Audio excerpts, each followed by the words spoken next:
Mungkin eksperimen jahat yang paling terkenal sepanjang zaman adalah yang dijalankan oleh Joseph Mengele, seorang doktor di bawah naungan golongan elit Nazi di Auschwitz semasa Holocaust.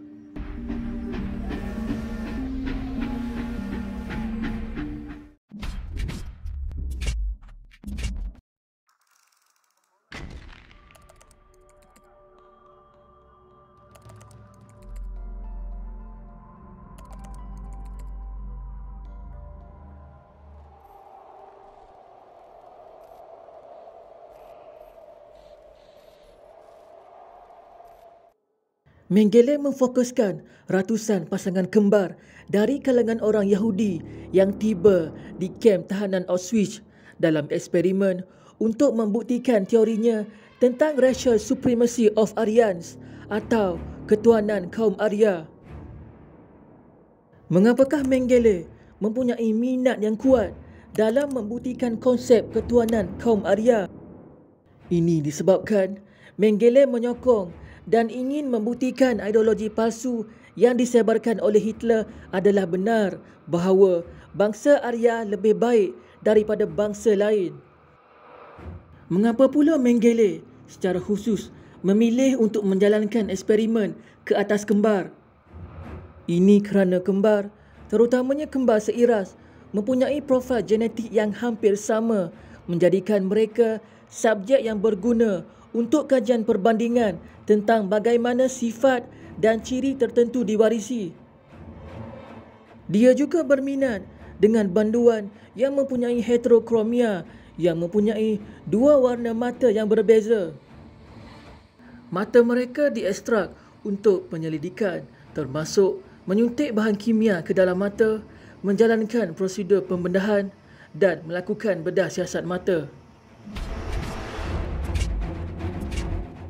Walaupun objektif utama rejim Nazi dalam menjalankan eksperimen ini adalah untuk menyokong kepercayaan karut mereka tentang ketuanan bangsa Arya, mereka juga menggunakan sebahagian tahanan untuk menguji rawatan bagi penyakit berjangkit dan peperangan kimia. Seterusnya, membangunkan kaedah rawatan dan mendalami ilmu perubatan.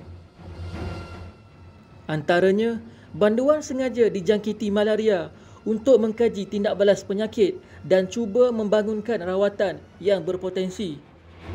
Banduan juga didedahkan kepada gas fosgin untuk mengkaji kesannya dan berkemungkinan membangunkan penawar. Di samping itu, mereka juga melakukan penyelidikan yang lebih luas mengenai penerbangan dan perubatan aeroangkasa dengan tujuan utama untuk mendapatkan pengetahuan yang berpotensi memberi manfaat kepada tentera udara Jerman. Ujian pembekuan dijalankan untuk mencari penawar hipotermia dengan meninggalkan banduan dalam keadaan yang sangat sejuk. Antaranya, mangsa dimasukkan ke dalam tangki berisi air batu selama sejam bagi mensimulasikan kesan pendedahan kepada suhu beku yang boleh berlaku dalam penerbangan altitud tinggi. Ujian bilik tekanan rendah pula direalisasikan bertujuan untuk memerhatikan kesan fisiologi hipoksia pada tubuh manusia. Ia dilakukan dengan meletakkan subjek di dalam bilik tekanan rendah untuk meniru keadaan di mana tekanan atmosfera berkurangan dialami pada altitud tinggi. Apabila ketinggian meningkat, tekanan udara berkurangan yang boleh membawa kepada keadaan yang dikenali sebagai hipoksia, di mana terdapat pengurangan bekalan oksigen ke tisu badan. Banduan juga terpaksa menjalani eksperimen pensterilan dalam usaha merealisasikan program eugenik yang bertujuan untuk meningkatkan kualiti genetik populasi manusia melalui pembiakan terpilih dan pensterilan individu yang dianggap rosak.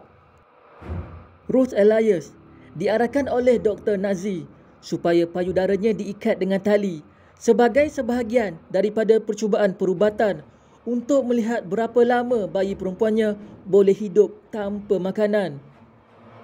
Akhirnya, seorang doktor di kalangan banduan meyakinkan Ruth untuk menyuntik dos morfin yang tinggi ke dalam bayinya untuk menamatkan penderitaan.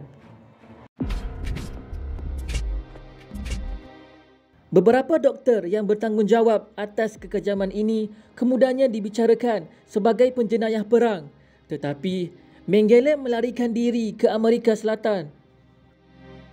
Dia yang digelar Malaikat Kematian menghabiskan tahun-tahun terakhirnya bersembunyi di Brazil, menjalani hidup yang sunyi, tertekan dan kekurangan kewangan. Menurut 86 surat, nota dan diary yang ditemui difailkan dalam Arsip Polis Sao Paulo. Bilangan sebenar banduan yang terbunuh dalam eksperimen ini sukar untuk ditaktifkan dengan tepat kerana ia dijalankan secara rahsia dan tanpa direkodkan dengan betul.